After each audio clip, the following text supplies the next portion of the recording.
Hello students, আশা করি তোমরা ভালো আছো। আমিও ভালো আছি। আমি তোমাদের ডালিয়া ম্যাম চলে এলাম তোমাদের বাঁকুড়া বিশ্ববিদ্যালয়ের ফোর্থ সেমিস্টার মেজর বেঙ্গলির যে সিলেবাস রয়েছে সেটির কিছু টপিক নিয়ে। তো দেখো, আমি তোমাদের বাঁকুড়া ইউনিভার্সিটির আন্ডারে ফোর্থ সেমিস্টারে যারা স্টুডেন্টস রয়েছে, যারা বিভিন্ন কলেজে পড়াশোনা করছো, তাদের প্রত্যেককে বলছি, যদি তোমরা আমার সাথে যুক্ত হতে চাও অনলাইন ক্লাসে বা নোটস পেতে চাও, অবশ্যই আমাদের সঙ্গে যোগাযোগ করো। আমাদের যোগাযোগ নাম্বার 6295916282, আর একটি নাম্বার 7076398606। তাহলে চলো, বেশি কথা না বাড়িয়ে আজকের ক্লাস শুরু করা যাক। তোমাদের আমি আলোচনা করছি ধ্বনিতত্ত্ব।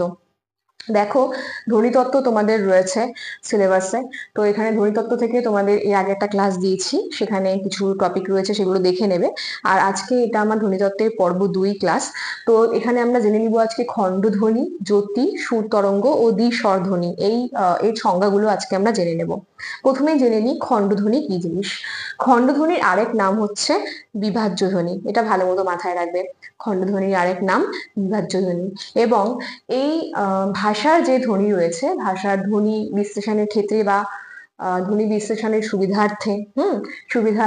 সুবিধার্থের জন্য কি হয়, প্রতিটি ধ্বনিকে আমরা একক হিসেবে ধরি আর কি। ঠিক আছে, প্রতিটি ধ্বনিকে আলাদা আলাদা একক হিসেবে ধরি।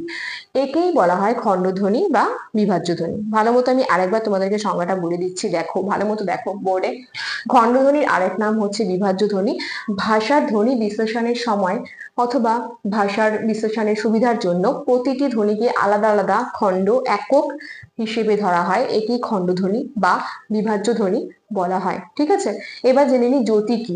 জ্যোতি হচ্ছে দল, দল অর্থাৎ অক্ষর, দল বা শব্দ সীমায় অপেক্ষাকৃত লম্বা যে ছেদ থাকে তাকেই বলা হয় জ্যোতি।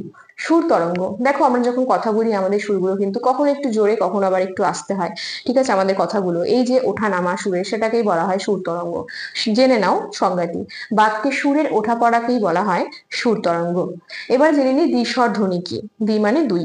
স্বরধ্বনির সঙ্গে অর্ধস্বরের যে সমাবেশ ঘটে এবং সেই সমাবেশে যে তৈরি হয় যে ধ্বনিটা, সেটাকেই বলা হয় দ্বিস্বর ধ্বনি। ভালো মতো মাথায় রাখবে যে স্বরধ্বনির সঙ্গে অর্ধস্বনি অর্ধ স্বরধ্বনি অর্ধস্বরের সমাবেশে যে ধ্বনি তৈরি হয় তাকেই বলা হয় দ্বিস্বর ধ্বনি। যেমন ধরে রাখো, দেখো ও হস্যু, ও হস্যই, অ এ অ ও। এখানে দেখো ও এটা একটা স্বরধ্বনি, হস্যু এটা আবার কিন্তু একটা অর্ধস্বর। ঠিক আছে, ও এটা স্বরধ্বনি, হস্যই এটা একটা অর্ধস্বর, অ এটা স্বরধ্বনি, এ একটা অর্ধস্বর, অ এটা স্বরধ্বনি, ও একটা স্বরধ্বনি। এ দেখো, তাহলে এইভাবে কিন্তু আমরা দেখতে পাচ্ছি যে স্বরধ্বনির সঙ্গে অর্ধস্বরের যে সমাবেশ হয়েছে সেটাকেই আমরা বলছি দ্বিস্বর ধ্বনি।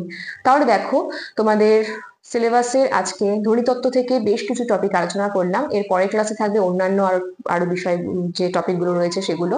তো আজকের আলোচনা আমি এখানেই শেষ করছি। যদি তোমাদের আমার ক্লাস ভালো লেগে থাকে, যদি তোমরা উপকৃত হও, প্রত্যেকটা ক্লাস আমার দেখো, আগের ভিডিওগুলোতে দেওয়া আছে।